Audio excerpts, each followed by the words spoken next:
everyone, welcome to Lauren's Scrap Lot.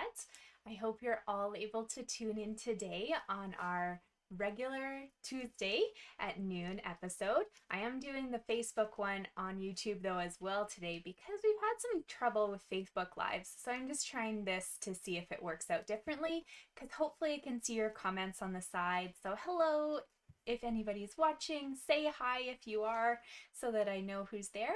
And today I have a really fun technique for you. So this card is using a really simple coloring technique known as whitewashing. Sorry, let's get that focusing for you. Maybe a little down. I don't know, something like that. There we go. So it's really, really simple, but it brings your card to life really easily, and you don't have to fine tune or color all the details of a card simply to make it pop. So if you'd like to follow along today, the stamp set that I'm using is called In the Moment.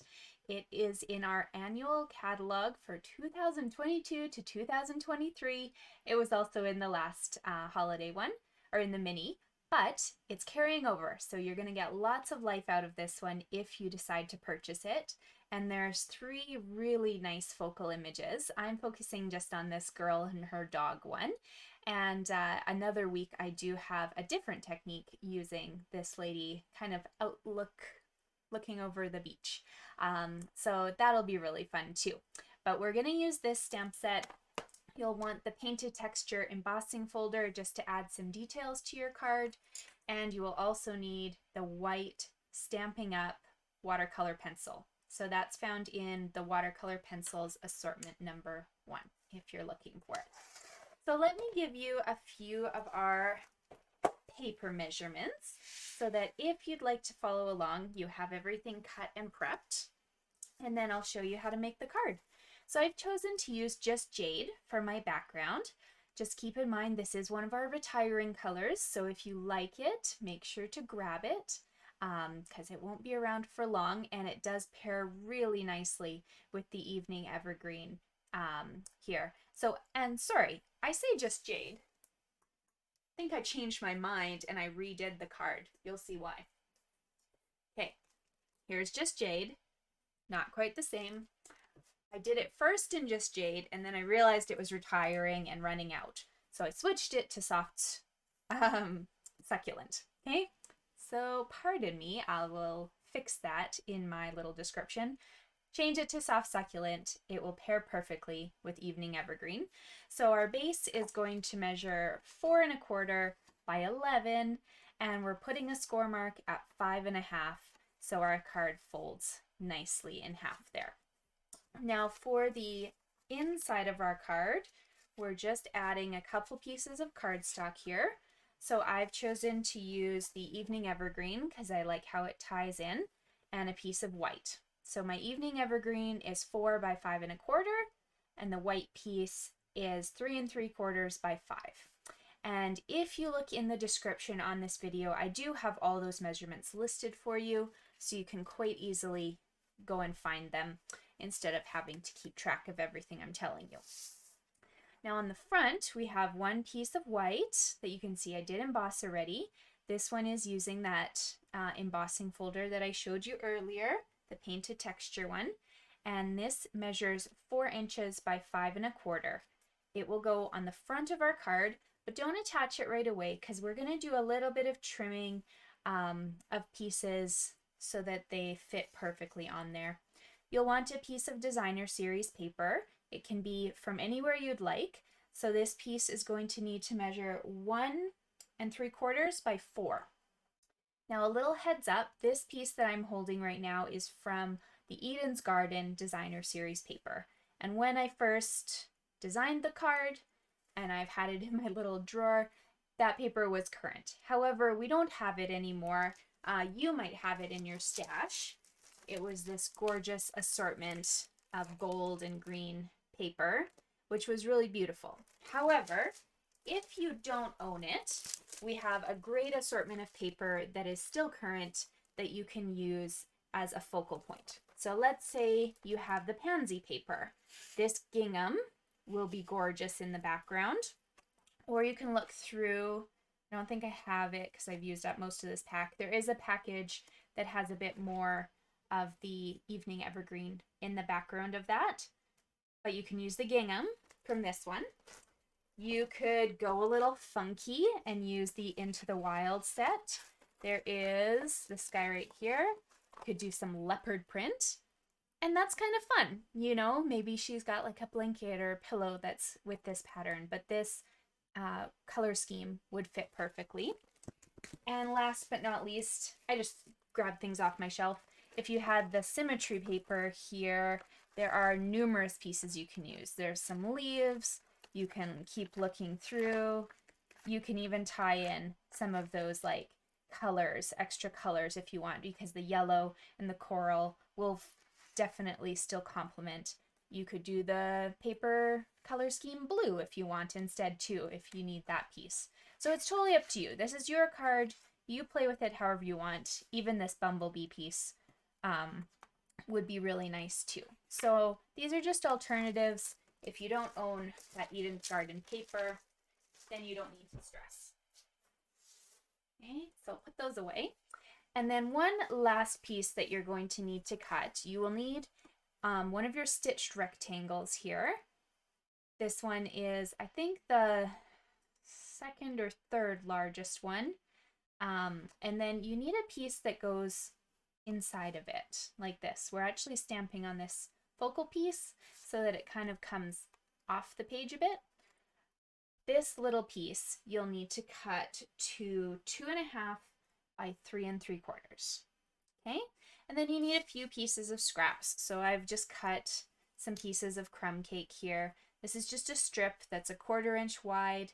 It will end up being 4 inches long, but I like to just cut it long so that if I need to trim later, I can. And then another scrap for me to do my stamping the sentiment onto. So this one right now, I've cut it 3.5 by 1/2, but it's your choice. You can cut longer. You can even cut it a little shorter if you want. As you can see, that piece gives me plenty of wiggle room for me to be able to work with. Okay? So we're all ready to get going. What I'd like to do is assemble most of the card and then teach you how to do this last little piece here, okay? So let's grab our card base and we'll put those 2 pieces that I've tucked inside in place. And this I like to use either just some double-sided tape or some seal, completely up to you. And we're just not using dimension on the inside of a card because you don't really want your card popping out unless it's got, you know, a feature that's purposely doing that. So let's add some tape here.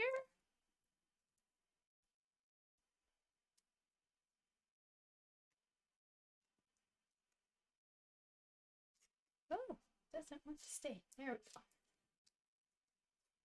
And that can go red on the inside. Now this white piece is mostly for you to write on, but you certainly could come back later and you could stamp something, you know, in the corner to see like a little flower pot or something like that to decorate your card, but it's totally up to you. For now, I'm just going to leave it white.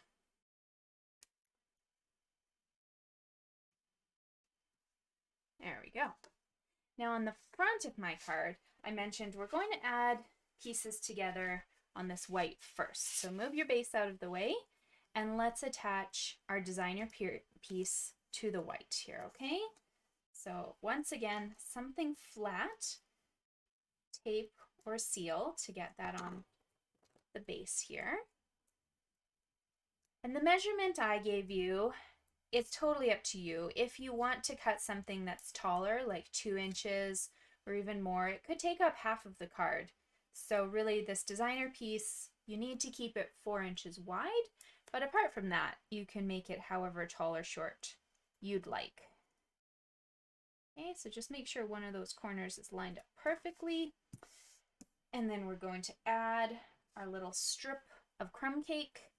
That is best added either with the Tombow liquid glue, or if you want to be diligent, you can cut one of the pieces of tape in half. Okay, So what I've noticed is when I emboss a piece of white or any color, sometimes it shrinks a tiny bit. So even though I cut this white piece at 4 inches and I cut this designer series paper at 4 inches, you're going to see the designer series paper is hanging over the slightest little bit. It's because the fibers and the paper have kind of pulled in a little bit once I've ran them through the embossing folder. So this is why I do this separately, because it's very easy now for me to just simply take my snips, or I could use my trimmer again, and trim that excess off, okay? It won't be super noticeable on a card, but it does make it really nice and clean if you're able to just tidy up that edge piece, okay? So that part is done. We're gonna pop this one up on dimensionals to give a little bit of lift. Make sure you do the whole perimeter. And because we're putting a lot of detail on top of it, I like to make sure there's a couple dimensionals on the inside here too. Okay. So now before you attach this piece to the front of your card, you want to make sure the front of your card is opening the way that you want it to, which right now for me is opening to the top of my workspace. And that means my designer series paper is closest to me here at the bottom. So just make sure it's the right way. Otherwise you're going to be sad, have to cut these out and kind of start over, which is a pain. Okay, so here is our card up to this point. Now we're going to grab that stitched rectangle, and there's a couple different, sizes that will fit in the middle here. So it's totally up to you. You choose whichever one you want. Before you cut them, just play around, see what fits for you. I just picked the one that she fit into the center of most succinctly. So we're popping this little guy up on dimensionals, and that's going to be the focal point of my card. So I really do want to make sure it's nice and straight and kind of centered in the middle of the card. Okay. So now we have a couple jobs that we need to emboss. So I'm going to move this to the side. I'm going to move this to the other side so you can still see what I'm doing. And I'm going to bring in that extra piece of crumb cake so I can do my little sentiment, and my piece of evening evergreen. And that's here. So I've done it also separately in case we've made a mistake. You're not having to cut a whole nother stitch rectangle out. You can easily just turn this over and try once again. But you will see this technique is very, very simple. You're going to have so much fun, so don't stress. So you're going to need your Versamark sticky ink. You're going to need the beautiful girl and her puppy. Ink that up really nicely and put that just right in the middle of this rectangle.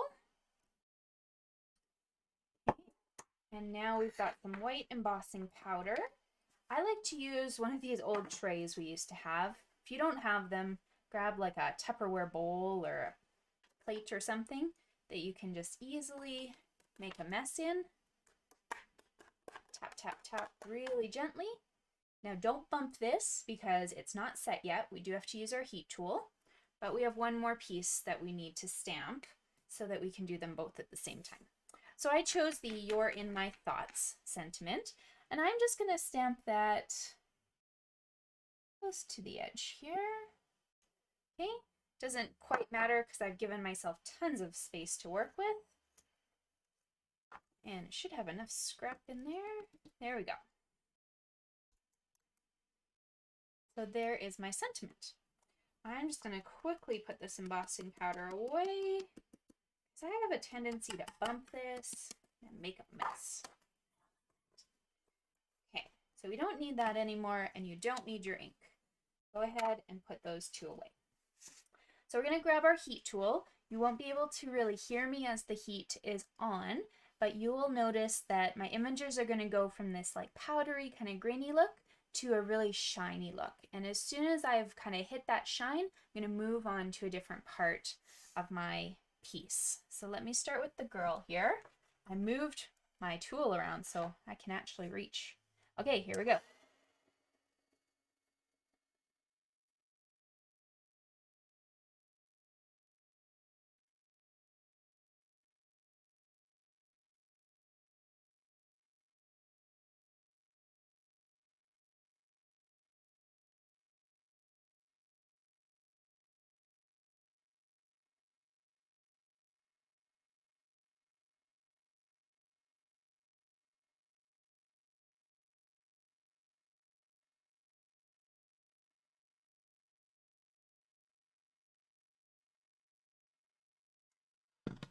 Okay, white is a little tricky to see. It's easier if I use a gold or silver, but hopefully you can see this bottom section, it will look a little shinier to you guys.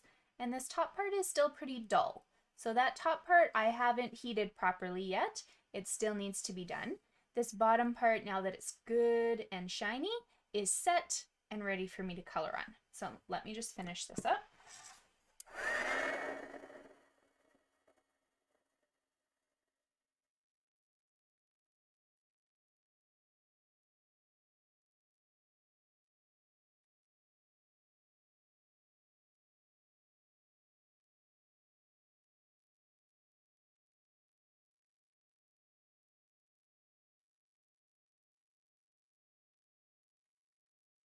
There we go.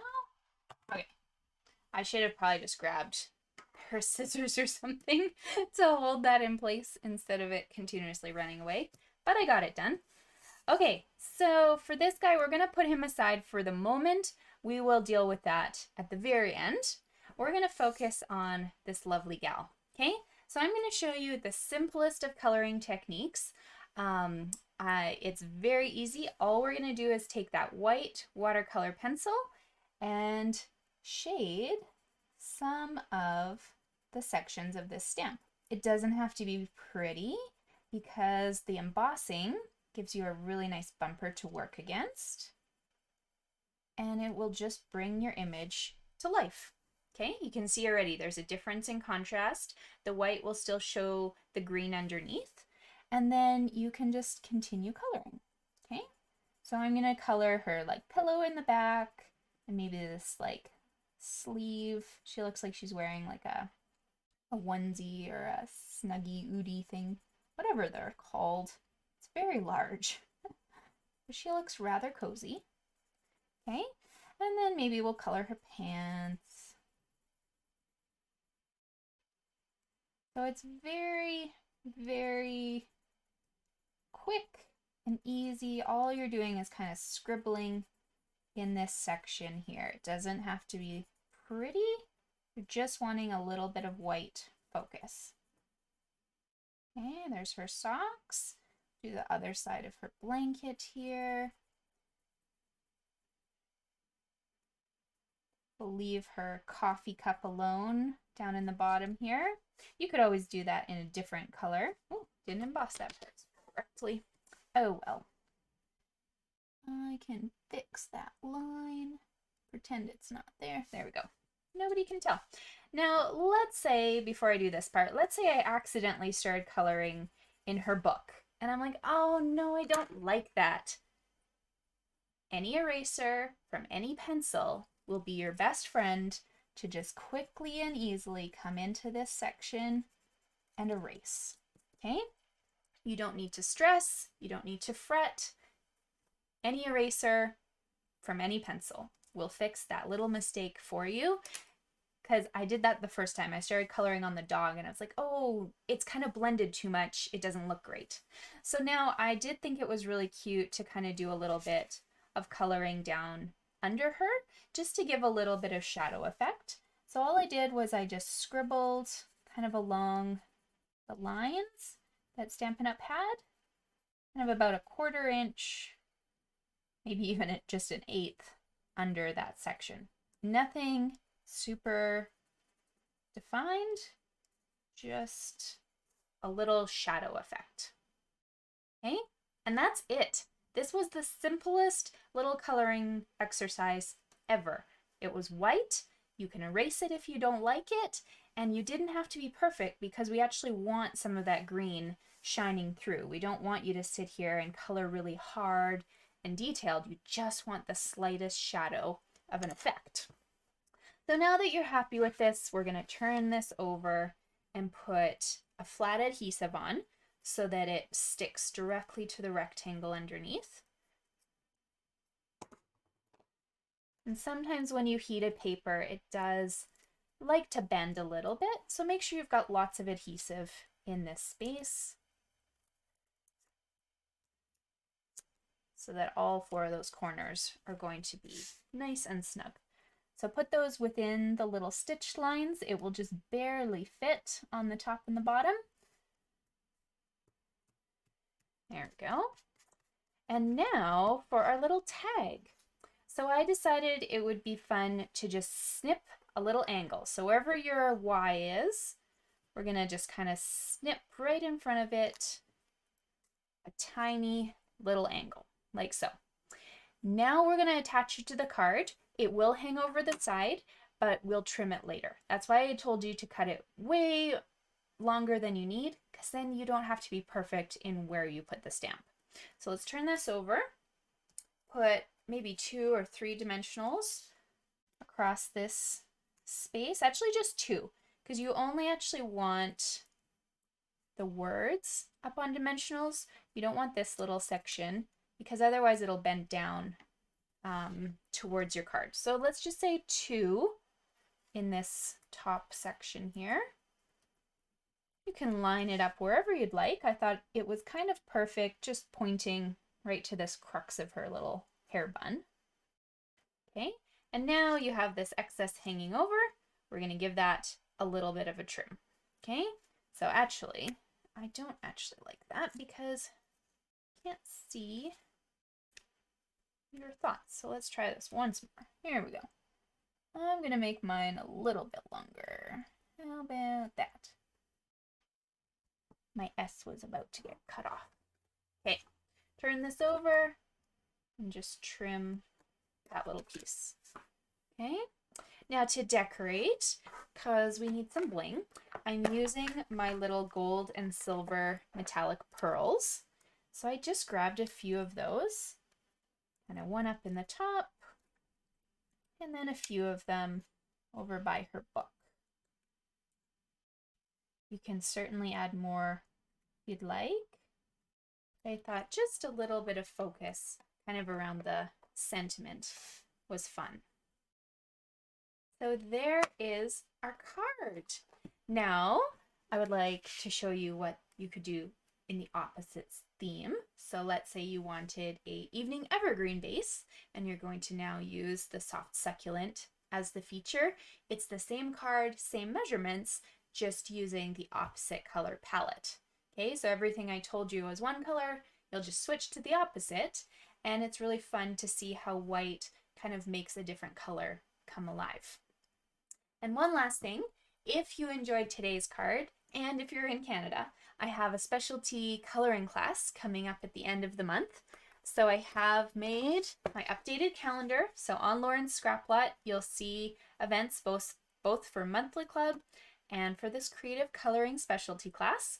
The kit is $25 or free with a $60 order. And we're going to use the Blessings of Home stamp set to make a set of 4 cards. So I have 4 different coloring techniques that are all very, very easy for you to enjoy. One of them is the whitewash technique with a little twist, and then we have 3 other ones as well for you. So if you're interested in that, let me know. I can send you the details, and we'll get you signed up. I can mail kits anywhere in Canada, and you can enjoy them whenever they arrive. But thank you guys so much for joining me today. I hope you like these 2 cards, and I hope you enjoyed the little technique that hopefully you can do quickly and simply with any stamp set that you own. I will see you guys next week, and I'll talk to you later. Bye!